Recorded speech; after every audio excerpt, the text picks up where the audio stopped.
US President Donald Trump has issued a new warning to NATO regarding security in the Strait of Hormuz. Trump also said an upcoming summit in Beijing with Chinese counterpart Xi Jinping could be delayed.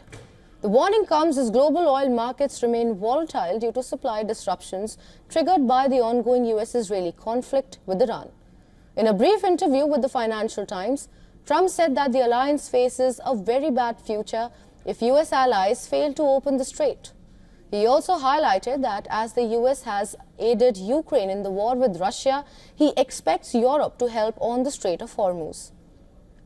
UK Prime Minister Keir Starmer has spoken to the US President, and according to Downing Street, they have discussed the ongoing situation and the importance of reopening the strait to end the disruption to global shipping. But a report in The Telegraph suggests Starmer is refusing to send warships to help reopen the Strait of Hormuz. UK's Energy Secretary Ed Miliband said the government was intensively looking at what could be done to open the strait, but refused to offer a firm commitment. France and Germany have also signaled a reluctance to answer the US president's demand. But Trump isn't giving up. Not only has he warned NATO, but also pressed on China to help in opening the Strait of Hormuz, saying his upcoming summit in Beijing with his Chinese counterpart Xi Jinping could be delayed. He said he would want to know Beijing's decision before the summit, noting that China, as well as many European countries, rely more than the US on oil flowing from the Gulf. In the interview with the Financial Times, he said, and I'm quoting here, "It's only appropriate that people who are beneficiaries of the strait will help to make sure that nothing bad happens there."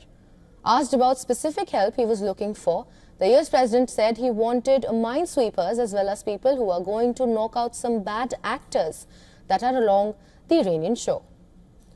About a fifth of global oil and liquefied natural gas normally passes through the Strait of Hormuz, a narrow passage of water between Iran and Oman.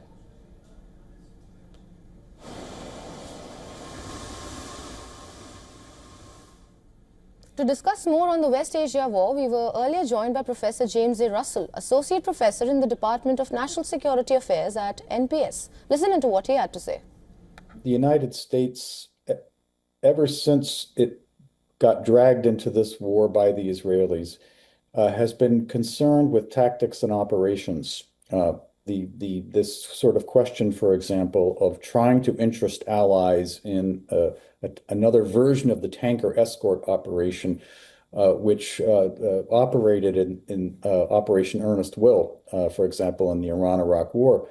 And of course, the countries being asked about this are asking the correct question, which is that what's the strategic purpose of this? And are we, the countries that are doing this, placing ourselves at risk?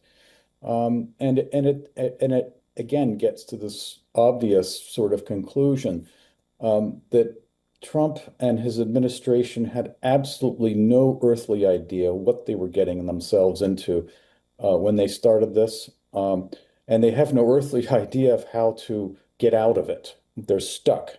They're stuck simply blowing things up, hitting targets, and now they're trying to put together this some sort of naval coalition. And I can tell you, there's a reason why the United States Navy isn't in there today escorting tankers through the Gulf the way they did in Operation Earnest Will. This was, again, many, many years ago. But it's because of the anti-ship missiles that Iran has got in concrete revetments and drilled into rock on Abu Musa and the Tums Islands, as well as Bandar Abbas.